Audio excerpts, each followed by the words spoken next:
और चलिए अब बात करते हैं दिल्ली के मालवीय नगर अग्निकांड की, क्योंकि पूरे 26 घंटे के बाद दिल्ली की सीएम रेखा गुप्ता को पीड़ितों की याद आई। दिल्ली अग्निकांड में मारे गए 9 विदेशी नागरिकों की पहचान हुई है। ये बड़ी खबर आपको बताएं। शवों को भेजने के लिए विदेश मंत्रालय को लिस्ट भेजी गई है। मौके से मिले पासपोर्ट के आधार पर पहचान हुई है।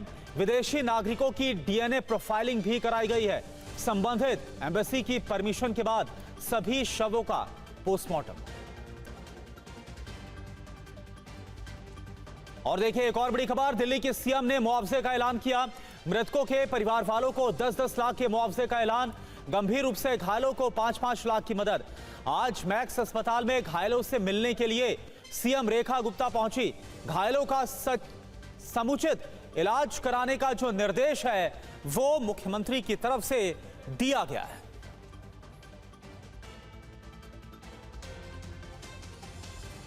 तो आपको बता दें कि जो लोग इसमें हताहत हुए हैं या फिर जिनकी मौत हुई, 21 लोगों की मौत इस अग्निकांड में हुई है।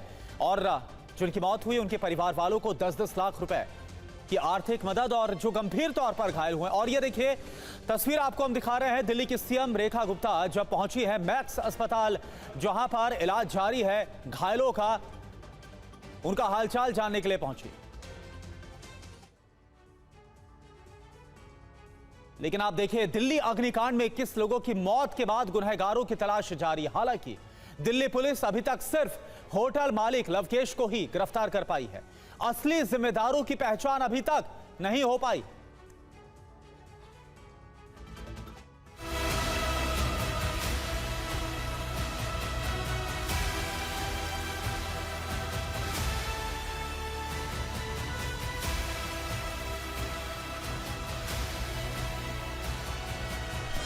दिल्ली अग्निकांड का जिम्मेदार कौन?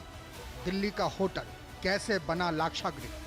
किसकी लापरवाही से हुई 21 लोगों की मौत?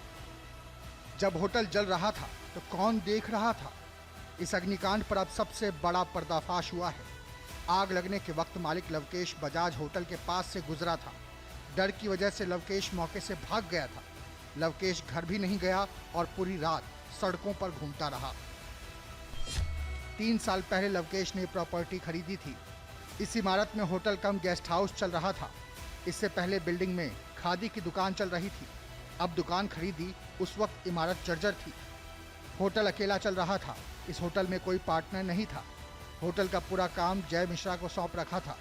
सारे लाइसेंस जय मिश्रा के नाम से लिए गए थे। बीएनबी स्कीम में 6 कमरों का लाइसेंस मिला था। लवकेश ने माना कि होटल में 25 कमरे चल रहे थे। लवकेश के इस इलाके में 2 से 3 और होटल मौजूद हैं। होटल के मालिक लवकेश बजाज की गिरफ्तारी के बाद अब दिल्ली पुलिस होटल के मैनेजर जय मिश्रा की तलाश में जगह जगह दबिश डाल रही है। दरअसल ब्रेड एंड ब्रेकफास्ट के तहत जय मिश्रा के नाम से लाइसेंस था। सभी बिल जय मिश्रा के नाम से आते थे। जय मिश्रा के पास पूरा होटल चलाने की जिम्मेदारी थी। दिल्ली की ब्रेड एंड ब्रेकफास्ट की लिस्ट में होटल का नाम दर्ज है। लिस्ट में फ्लोरिश स्टे होटल का नाम 88वें नंबर पर दर्ज है। तो वहीं अब इस अग्निकांड की न्यायिक जांच होगी। दिल्ली के उपराज्यपाल द्वारा बुलाई गई हाई लेवल बैठक में न्यायिक जांच के आदेश दिए गए हैं। बैठक में घटना की जांच और जवाबदेही तय करने के लिए संबंधित जिला मजिस्ट्रेट के अधीन एक मजिस्ट्रियल जांच के आदेश दिए गए। इस मामले पर सीएम रेखा गुप्ता ने सभी मंत्रियों के साथ हाई लेवल बैठक भी की। भविष्य में मालवीय नगर अग्निकांड जैसे हादसों को रोकने पर चर्चा हुई। आज से दिल्ली में 1 महीने तक सभी होटलों की जांच का अभियान भी चलेगा। तो कई गेस्ट हाउस और होटल्स पर अब ताला लटका है। राजधानी दिल्ली के मालवीय नगर इलाके में बुधवार सुबह गेस्ट हाउस में लगी आग में 21 लोगों की दर्दनाक मौत हो गई। आज की तस्वीरें अगर मैं आपको दिखाऊं तो आपको बता दें कि जहां पर यह हादसा हुआ वहां के आसपास बने बेड एंड ब्रेकफास्ट जितने भी गेस्ट हाउस थे उनके बाहर ताला नज़र आ रहा है। इस वक्त हम एक गेस्ट हाउस के बाहर मौजूद हैं और आप तस्वीरों में देख सकते हैं कि इस गेट के बाहर ताला आपको नज़र आएगा। ये गेस्ट हाउस लवकेश कुमार का बताया जा रहा है और आप इसके अंदर की तस्वीरें देखेंगे तो आपको यहाँ भी बेसमेंट नज़र आएगा और बताया जा रहा है कि इसके अंदर भी काफ़ी तादाद में कमरे बने हुए हैं, यानी कि 5 से 6 रूम जो हैं वो बने हुए हैं। इसके अलावा ऊपर की तरफ भी काफ़ी तादाद में कमरे बनाए गए हैं। दूसरी तरफ दिल्ली के कई होटल अब भी लापरवाही बरत रहे हैं। ये देखिए, ये ग्रीन रेजिडेंसी होटल है। इसी तरह का होटल यहां पर आप देखेंगे। इस तरह से यहां पर रिसेप्शन है और इस तरह से कमरे बनाए गए हैं। क्या हालत है जरा वो हम आपको दिखाने की कोशिश करते हैं। अब देखिए हम उसी गली में जहां मालवीय नगर के फ्लोरेस स्टे में आग लगी है, एक होटल का मॉडल दिखाने के लिए आपको लाए हैं। ये भी होटल है, पता नहीं भगवान जाने इसकी परमिशन है कि नहीं है, लेकिन सीढ़ियां आपको नजर आएंगी, लिफ्ट आपको नजर आएगा, ये सकरी सी गली नजर आएगी। अब ये देखिए इस सकरी सी गली में एक कमरा, यहां पर देखिए, आते जाइए, मेरे कैमरा पर्सन हरीश आपको दिखाएंगे, 2 कमरा 3 कमरा, यहां पर सीसीटीवी लगा है, वाईफाई लगा है। लेकिन अगर फर्ज कर लीजिए कि यहां पर आग लग जाए, इस गैलरी में ठीक इस मुहाने पर आग लग जाए, तो ये तीनों कमरे के लोग कहां जाएंगे और एक कमरे में क्या क्या होता है जरा देख लीजिए। यहां पर एक बंदा यहां सो जाता है क्योंकि बगल में इलाज कराना है, सामने किचन का सेटअप है। तो दिल्ली अग्निकांड में एक ही परिवार के 9 लोगों की मौत भी कलेजा चीर देने वाली है। गुरुग्राम के विवेक अग्रवाल का पूरा परिवार इस अग्निकांड में खत्म हो गया। विवेक अपने पिता का मैक्स अस्पताल में इलाज करा रहे थे। परिवार और रिश्तेदारों के लिए होटल में कमरे बुक किए गए थे। आज दोपहर 3 बजे पूरे परिवार का अंतिम संस्कार होगा। बहुत ही अच्छे इंसान थे। हम लोग मतलब जो है मीटिंग भी रखते थे, डेली वो साइकिलिंग करते थे और अच्छे व्यवहार थे सारे। उनके बच्चे भी थे, हम लोग यहाँ घूमने निकलते थे पार्क में, तो मिलते थे। अच्छा हो गया। बच्चे 12th करके बंगलोर गई है, दूसरी यहीं पे पढ़ती है। वो आई थी, अभी उनके दादाजी बीमार थे तो इनके पापा ने, विवेक ने बुलाया। इनके यहाँ ये मेंबर रहते थे, बाकी वो लोग मिलने के लिए आए हुए थे। और अब आपको दिल्ली की एक और खबर दिखाते हैं। उत्तर पूर्वी दिल्ली के प्रकाश विहार में एक 4 मंजिला मकान अचानक से गिर गया।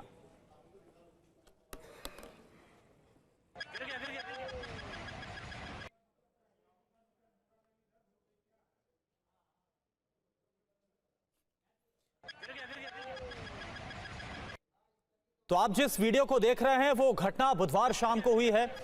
इस इमारत में पहले ही दरारें आ गई थी, जिसे देखते हुए उसे पूरी तरह से खाली करा लिया गया था। जिस समय इमारत गिरी उसके अंदर कोई मौजूद नहीं था।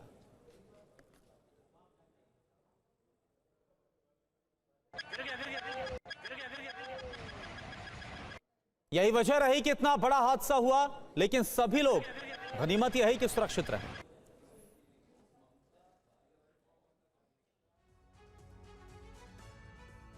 और अब आपको ऐसा ही एक और वीडियो दिखाते हैं। जयपुर के रामगंज इलाके में 5 मंजिला इमारत झुकी, जो बिल्डिंग है उसको नगर निगम ने गिरा दिया।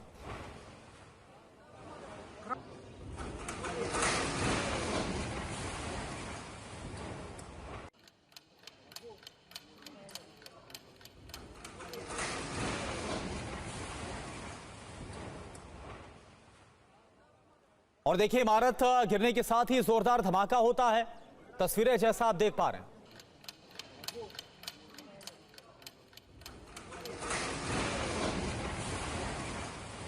दावा यही कि कार्रवाई से पहले प्रशासन ने सुरक्षा के पुख्ता इंतजाम किए थे और इस इमारत के आसपास के रास्तों को बंद कर दिया गया था।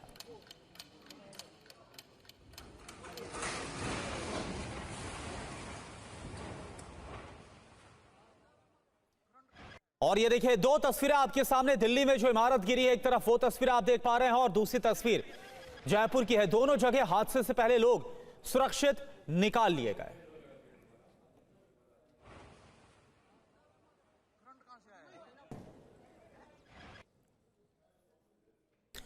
तो ये 2 तस्वीरें आपके सामने। एक तरफ दिल्ली की तस्वीर है जहां पर एक बहुमंजिला जो इमारत है वो गिर गई। हालांकि इससे पहले, क्योंकि इमारत बहुत जर्जर थी और कहा जा रहा है कि इमारत थोड़ी झुकी हुई थी, यही वजह है कि सभी जो भी इसके अंदर मौजूद था उन सभी को वक्त रहते बाहर निकाल लिया गया था, इमारत को खाली करा लिया गया था। और उसके बाद देखिए कैसे इमारत भरभरा कर गिर जाती है। और जयपुर में भी आप देखिए निगम की तरफ से जो बिल्डिंग है, 5 मंजिला इमारत है, उसको गिराया गया। ये इमारत भी झुक गई थी। और अब आपको जयपुर में जहां पर इमारत गिराई गई वहां से हमारे संवाददाता ध्वज आर्य की रिपोर्ट दिखाते हैं। तस्वीरें हैं। यहाँ एक ट्रांसफार्मर भी था और सुरक्षा की दृष्टि से ये बिल्डिंग जो झुकी हुई थी, इस बिल्डिंग को जो है जो अभी ये झुकी हुई थी तो उसको ये बिल्डिंग ना गिर जाए इसलिए इस बिल्डिंग को पूरी तरीके से गिरा दिया गया है। आप देख सकते हैं यहाँ आस पड़ोस के सारे मकान हैं ये खाली कराए गए हैं। उसके अलावा जो यहाँ पर बिजली की आपूर्ति है वो पूरी तरीके से काट दी गई है ताकि कोई भी अनहोनी ना हो। देखिए आप तस्वीरें, ये किस तरीके से ये 5 मंजिला इमारत थी यहाँ पर पूरी तरीके से अब जो है मलबे में तब्दील हो चुकी है। अब इस पेड़ को भी काटा जा रहा है। यहाँ से ये जो रास्ता था ये रास्ता पूरी तरीके से ब्लॉक हो चुका है और यहाँ पर जो पूरी तरीके से आसपास में जितने भी जो इमारतें हैं उनको खाली कराएगा। नगर निगम की जो टीम है वो यहाँ पर सुबह पहुँची थी और उसके बाद में इस बिल्डिंग को गिराया। लेकिन आसपास की तस्वीरें आप देखिए, ये बिल्डिंगें भी देखिए आप, ये पुरानी जो है बिल्डिंग है, काफ़ी पुरानी बिल्डिंग है और इन पर भी जो है नगर निगम ने आस पड़ोस की जो बिल्डिंग जो कि काफ़ी जर्जर हालत में हो चुकी है उनको भी नोटिस दिया गया। ये तस्वीरें बताती हैं कि ये एक बड़ी कार्रवाई है नगर निगम की और इसे पूरी तरीके से जो है एक जो 5 मंजिला इमारत थी जो पिछले 1 महीने से झुकी हुई थी इसे पूरी तरीके से जमींदोज कर दिया गया है और किसी भी अनहोनी से निपटने के लिए ये कार्रवाई नगर निगम के द्वारा की गई है। इधर जोधपुर से खबर है। जोधपुर में महिला इन्फ्लुएंसर ने जहर खा लिया। ये बड़ी खबर आपको बताएं। अनीता बिश्नोई की जो हालत है वो अभी गंभीर बताई जा रही है। जो इन्फ्लुएंसर हैं, ट्रोलिंग से परेशान होने का दावा महिला इन्फ्लुएंसर की तरफ से किया गया और जहर खाने से पहले का एक भावुक पोस्ट भी महिला की तरफ से किया गया। पोस्ट में लिखा, अब इस दुनिया में नहीं दिखूंगी। कीचड़ उतरनिया कौन है? 6 तो मोटियार है और 2 लुगे है। तनकी कनु मरा दवान, तेरी इज्जत की दजिया नहीं उड़ा दानी तो मैं मार बाप की औलाद नहीं है। चलो भाई थे हमारे इज्जत मत है कलंक लगा सको, हमारी इज्जत उड़ा सको। ऐसे सब मेरे कन रिकॉर्डिंग पड़ी है, मेरे कन वीडियो पड़ी है। जगह जगह मन धमकी दी नहीं और मन बदनाम करना तेवड़िया नहीं, जगह जगह की मेरे कन सब सबूत पड़ी है।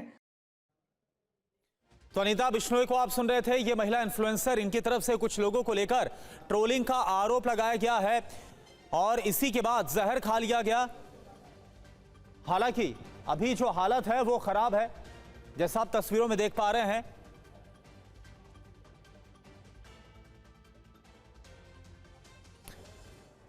तो ऑनलाइन जो ट्रोलिंग हुई है महिला इन्फ्लुएंसर की, इस ट्रोलिंग का कितना घातक अंजाम हुआ। महिला इन्फ्लुएंसर ने जहर खा लिया, कीटनाशक खाया है, जो खबर मिल रही है। सोशल मीडिया ट्रोलिंग से बहुत ज्यादा ये महिला परेशान थी। इनका नाम है अनीता बिश्नोई। अनीता बिश्नोई ने इसके बाद सुसाइड अटेम्प्ट किया, यानी आत्महत्या की कोशिश।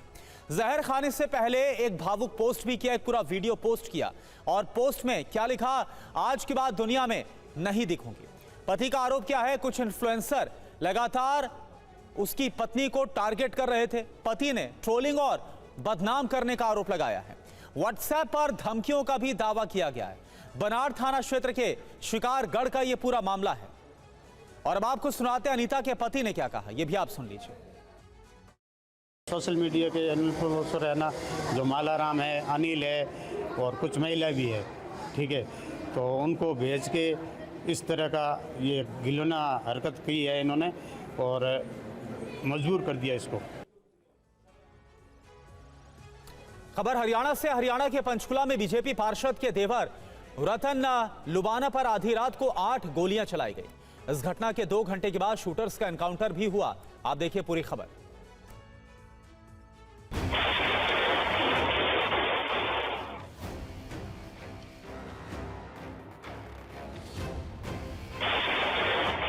तस्वीरें पंचकुला शूटआउट की हैं। आधी रात गोलियों की बौछार से पूरा इलाका थर्रा उठा। पार्षद के देवर रतन लुबाना पर आधी रात के वक्त 8 गोलियां दागी गईं। उन्हें बाजू में एक गोली लगी। अब लुबाना का इलाज फोर्टिस अस्पताल में चल रहा है। फायरिंग की घटना के कुछ देर बाद लुबाना के मोबाइल पर व्हाट्सएप कॉल भी आई थी। कॉल करने वाले ने खुद को रोहित गोदारा बताते हुए पूछा कि कितनी गोली लगी है। भाई वो तो हॉस्पिटल में है। कितनी गोलियां लगी है इसके? इस घटना के करीब 2 घंटे बाद पुलिस ने शूटरों का पीछा करते हुए उन्हें मुठभेड़ के बाद दबोच लिया। दोनों अभियुक्त पंजाब के रहने वाले हैं। दोनों शूटर पल्सर बाइक पर आए थे। 2 शूटर्स यहां पर आए थे जिन्होंने फायरिंग की और मौके से भागने लगे। हालांकि हरियाणा पुलिस ने उन दोनों का पीछा किया और उन दोनों का पुलिस के साथ एनकाउंटर हुआ है, जिसमें दोनों शूटर्स को पकड़ लिया गया है। दोनों शूटर्स को गोली लगी है, वो घायल हैं। मैं इस वक्त पंचकुला के सेक्टर 5 में मौजूद हूं। यहां पर कई नाइट क्लब्स और रेस्टोरेंट्स है। यहीं पर बताया जा रहा है कि बीती रात करीब 1 बजे जो कि क्लब मालिक हैं रतन लुबाना, जो कि यहाँ के स्थानीय पार्षद के देवर भी हैं, वो अपने क्लब से निकले। जब नीचे उतरे तो पहले से ही उनका इंतजार कर रहे घात लगाकर बैठे 2 शूटर्स ने फायरिंग शुरू कर दी। पुलिस तफ्तीश में पर्दाफाश हुआ है कि रतन लुबाना को काफी समय पहले गैंगस्टर रोहित गोदारा की फिरौती की कॉल आई थी। रंगदारी नहीं देने पर गैंग की ओर से फायरिंग करवाई गई। सीसीटीवी फुटेज से साफ दिख रहा है कि शूटर उन्हें जान से मारने के इरादे से ही आए थे। वो लगातार सेमी ऑटोमेटिक पिस्तौल से गोलियां चलाते दिखे। निशाना ना चूके इसलिए दोनों हाथों से पिस्तौल को थाम रखा है। अगर लुबाना हिम्मत करके तेजी से दौड़ न लगाते तो उनका बचना मुश्किल था। रतन लुबाना को गोली मारकर 2 शूटर वापस लौट रहे थे तो उन्हें देखकर वहां मौजूद लोग वहां से भाग जाते हैं। किसी ने भी शूटर्स को पकड़ने की हिम्मत नहीं दिखाई। और हैदराबाद से एक बड़ी खबर आ रही है। हैदराबाद के कमर्शियल कॉम्प्लेक्स में आग लगी है। आग पर काबू पाने में फायर ब्रिगेड की टीम जुटी हुई है। हैदराबाद से यह खबर, जहां पर एक कमर्शियल कॉम्प्लेक्स है और इस कमर्शियल कॉम्प्लेक्स में आग लगी है। लगातार जो फायर कर्मी है वो इस आग पर काबू पाने की कोशिश करें। ये देखिए आप तस्वीरें आपके सामने, तस्वीरों को देखकर आप अंदाजा लगा सकते हैं कि आग काफी ज्यादा भयावह है। लगातार जो फायर कर्मी है, जो फायर ब्रिगेड की टीम है, वो इस आग पर काबू पाने की कोशिश कर रही है। आग और धुआं इस वक्त आपको नजर आ रहा है। हैदराबाद की तस्वीरें हैं। हैदराबाद में कमर्शियल कॉम्प्लेक्स में आग लगी हुई है और नूर मोहम्मद इस वक्त हमारे साथ जुड़े हुए हैं। नूर, अभी फिलहाल वहां पर स्थिति क्या है? देखिए, हैदराबाद का सबसे बड़ा कमर्शियल और सबसे ज्यादा भीड़ भाड़ वाला इलाका, भीड़भाड़ वाला इलाका है, जहाँ पे एक सबसे बड़ी शोरूम कपड़ों की दुकान थी जिसमें शॉर्ट सर्किट होने की वजह से आग लगी। ये इब्तिदाई अभी पुलिस इंफॉर्मेशन बता रही है, मगर लगातार फायर ब्रिगेड अपनी पूरी तरह रेस्क्यू कर रहा है, पूरी तरह इस आग को काबू पाने के लिए कोशिशें कर रहे हैं। मगर आग जिस तरह से काबू पाने की कोशिश हो रही है उसी तरह से आग भड़कते जा रही है। मगर ये पूरा कॉम्प्लेक्स आग की लपेट में आ चुका है। अभी तक सबसे अच्छी बात यह रही कि किसी की आम तरह कोई कैजुअलिटी नहीं है। जितना भी माल, जो कपड़े थे, जो फैशन डिजाइनर्स का जो मटेरियल था, पूरी तरह जल के खाक हो गया है। और ये सबसे ज्यादा भीड़ भाड़ वाला का हैवी ट्रैफिक जाम होने वाला इलाका, जिसकी वजह से आसपास के इलाके पूरी तरह ट्रैफिक जाम में। पुलिस दूसरे इलाकों से ट्रैफिक को डाइवर्ट कर रही है और फिर वक्त इस पूरी आग को काबू पाने के लिए हैदराबाद के जितने भी फायर इंजन थे वो पूरी तरह इस स्पॉट पे मूव किया जा रहा है। फिर वक्त सबसे राहत की बात है कि कोई कैजुअलिटी नहीं, मगर कितने करोड़ों का नुकसान हुआ है, कितने करोड़ों का मटेरियल जला हुआ है, फिर वक्त आग को काबू पाने के बाद ही फायर अधिकारी बता सकते हैं। बिल्कुल नूर, ये 2 तस्वीरें इस वक्त हम दिखा रहे हैं। जो फायर कर्मी है लगातार आग को बुझाने की कोशिश कर रहे हैं और ये देखिए आप, और जो जिस तरह से नूर मोहम्मद है बता रहे हैं कि इसमें कोई भी कैजुअलिटी नहीं, कोई भी जो क्षति है वो ऐसी नहीं हुई इंसानी क्षति। ये कम से कम एक राहत की बात है। नूर मोहम्मद, आपसे जानना चाहेंगे, कुछ पता चल पाया आग की शुरुआत कैसे हुई और जिस वक्त ये आग लगी उस वक्त अंदर कितने लोग मौजूद थे और क्या वक्त रहते सभी को बाहर निकाल लिया गया है? देखिए, सबसे अमीर पेट वाला इलाका वो जो कमर्शियल के एतबार से और एजुकेशन के सेंटर सबसे ज्यादा इसी इलाके में है और मेन रोड पे ये दुकान है, ये शोरूम है। जैसे ही सुबह के वक्त जो शॉपें खुली, पूरी तरह पूरी मार्केट खुल चुकी थी। अभी 1-1.5 घंटा पहले शॉर्ट सर्किट की वजह से आग फैली थी। ये अभी इब्तिदाई तौर पर अधिकारी बता रहे हैं, मगर अभी तक फिर वक्त पूरा पता नहीं चल रहा कि आग की हकीकत क्या है। दूसरी तरफ फायर अधिकारी ये भी जानने की कोशिश करेंगे कि क्या इसको पूरी तरह फायर सेफ्टी प्रिकॉशंस बिल्डिंग को है या नहीं, ये भी पता लगा रहे हैं। मगर जैसे ही आग भड़कते जा रही थी, पूरी तरह इस कमर्शियल कॉम्प्लेक्स में जितने भी लोग, जितने भी वर्कर्स है, वो पूरी तरह किसी भी तरह से अपनी जान बचाकर बाहर आ गए। और सबसे अच्छी बात ये रही कि वहाँ पे कोई नहीं, मगर जो शॉप है, दूसरी जो दुकानें थी वो पूरी तरह जलकर खाक हो रही है। बाहर की तरफ जो हिस्सा है वो तो आग पे काबू पाया जा रहा, मगर अंदर जिस तरह के शोले आग के भड़क रहे हैं, यहाँ पे जो मंजर जो देखने को मिल रहा है ये इंतहाई खतरनाक है। ये अंदाजा यही लगाया जा रहा है कि कोई अंदर है या नहीं है। फिर वक्त जो दुकान के मालिक हैं इनसे भी पूछताछ कर रहे हैं, मगर अभी तक जितने भी दुकान के मालिक बता रहे हैं कि पूरे जितने भी वर्कर्स हैं पूरे के पूरे बाहर आ चुके हैं, मगर आपको काबू पाने के लिए और वक्त लग सकता है। देखिए, ये हैदराबाद का सबसे बड़ा फायर इंसिडेंट बताया जा सकता है, जहां पर फिर वक्त 10 फायर इंजन लगातार अपना फायर बुझाने में कोशिशें कर रहे हैं और फाइट कर रहे हैं, मगर अभी तक आग का कोई भी तरह से काबू और ये नूर मोहम्मद, तस्वीरें जो हम देख पा रहे हैं, देखिए 2 तस्वीरें, एक और ताजा तस्वीर आ गई है और आग बहुत ज्यादा भयावह है। जैसी तस्वीरें निकल कर आ रही हैं। तो क्या ये जो कॉम्प्लेक्स है, कमर्शियल कॉम्प्लेक्स, इसके आसपास की जो इमारत है उनको भी कोई खतरा है क्या इस आग से?